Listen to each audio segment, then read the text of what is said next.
Move on to our next and final inductee of the evening. While there have been a number of women inducted into the Sacred Heart Athletic Hall of Fame, this is the first ever Eagle girls team to be so honored. The 2001 Sacred Heart Eagle softball team.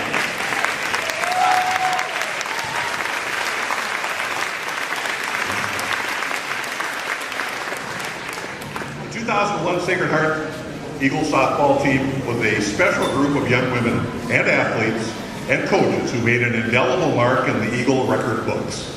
They brought honor to themselves, their families, the community of East Grand Forks, and Sacred Heart High School with their solid play. East Grand Forks and Sacred Heart High School were the first to, East Grand Forks Sacred Heart was the first to advance to the Minnesota State High School Tournament, a truly memorable and well-deserved accomplishment.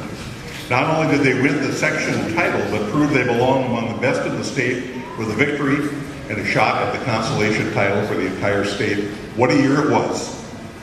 Some of the sports headlines that season told the story. Sacred Heart does it.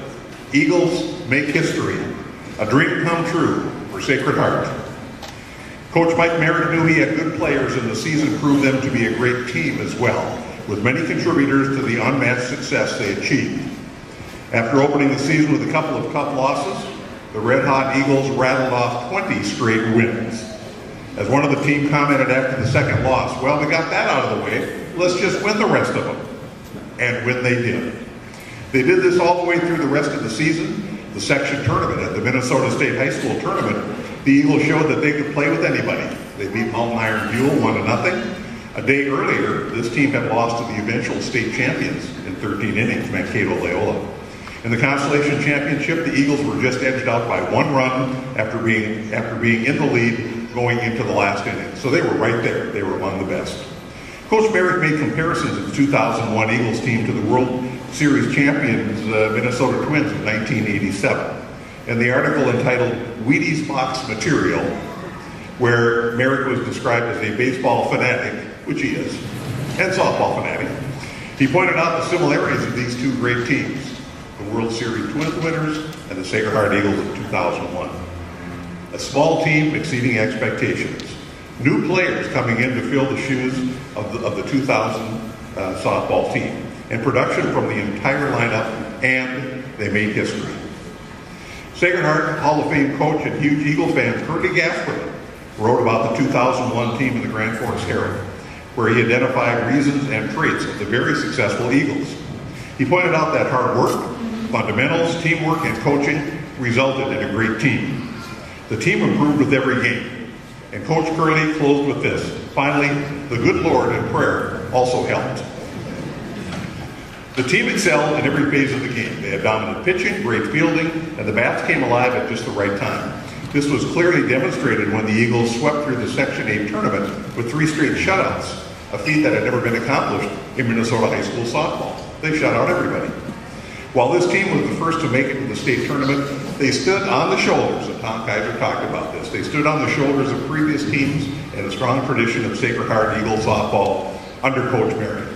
In Mike's 4 seasons at that point in the career, the program's record was 70 wins and 13 losses. They won 84% of every game up to that time. The class of 2000 senior softball players, some of whom are here this evening, were among the first to wish this team well and to cheer them to victory. In an open letter to the community following that very magical season, the true character of the team came out and gave us all a glimpse of what wonderful women these girls would become, and now their mothers as well. In that letter, they thanked all who supported them throughout their season and their careers, the faculty, staff, fellow students of Sacred Heart High School, the athletic club, the alumni, former softball players, their families and friends. They didn't leave anybody out. They shared with us that this school is a reminder that the Lord is the giver of all things and is behind each and every accomplishment. They truly summarize their success by observing, as a team we have grown so much this year and have learned the biggest lesson that sports can offer. You are a winner when you commit yourself to others by trusting, sacrificing, and losing yourself in order to make the others around you winners. Pitcher Janelle Beauchamp was quoted in the press. We proved a lot of people wrong, and we did a lot better than we thought we would. And that was truly a worthy model for the Eagle softball team of 2001. As this team was inspired by those who went before them, they in turn were role models for future Eagle softball teams. The Eagles returned to the state softball tournament in 2002, 2007, 2009, 2011. They were all great teams, and the 2001 Eagles played an integral part in developing the dynasty that has become the little school that could. The familiar cry that can be heard each March in the gymnasium and in the parking lot is from Coach Mary. We've got tradition, and tradition never graduates. Tonight we honor the Sacred Heart Eagle softball team of 2001 with the highest honor that can be bestowed on a Sacred Heart Eagle athlete, inclusion in the Athletic Hall of Fame. I would ask at this time, as I read the names, that the team members come over here, get your jackets from Tom Singer, the Hall of Famer, of course, and also president of the Sacred Heart Athletic Club. And then we'll have you come on the stage as well. Jennifer Anderson, Alyssa Skeving Black, Stephanie Berger Blair, Amber Lemoyne Blair, Aaron Carview, Mike Elke, one of the coaches, Janelle Beauchamp-Gergen, Katie Amundsen Graham, Katie Schreiner-Hogfoss, Therese Hughes, Jessica Johnson, Noelle Breakwire King, Julianne Cutterman, Lori Began-Kovar, Leah Blackman-Larson, Megan Kaiser-Lensing, Lindsay McMenemy Miracle, Coach Mike Merrick, Jacqueline Mortrud, Cassie Benson Smith, Bridie Carview Timmer, Deborah Walker, and Lauren McMahon Weir.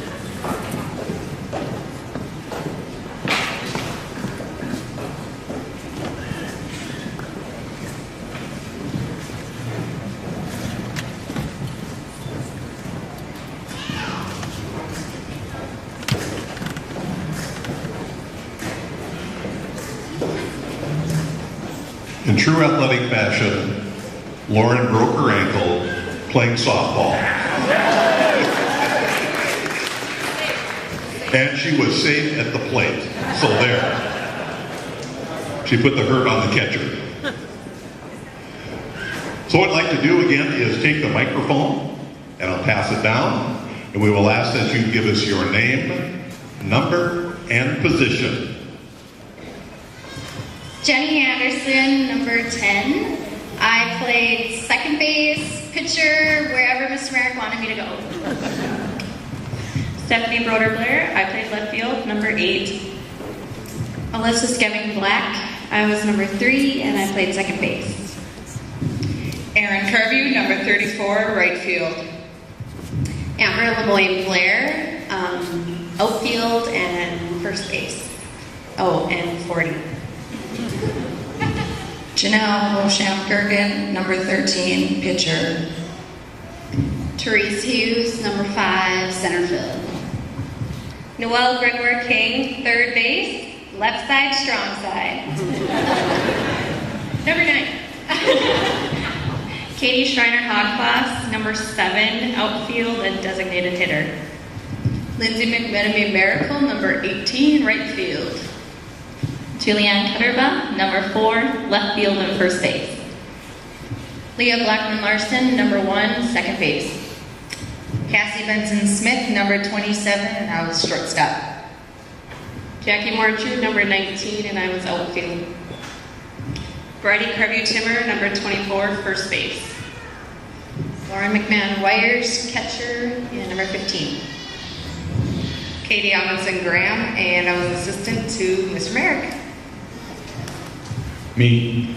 My job was to get out of the way, don't make any mistakes, and let them win.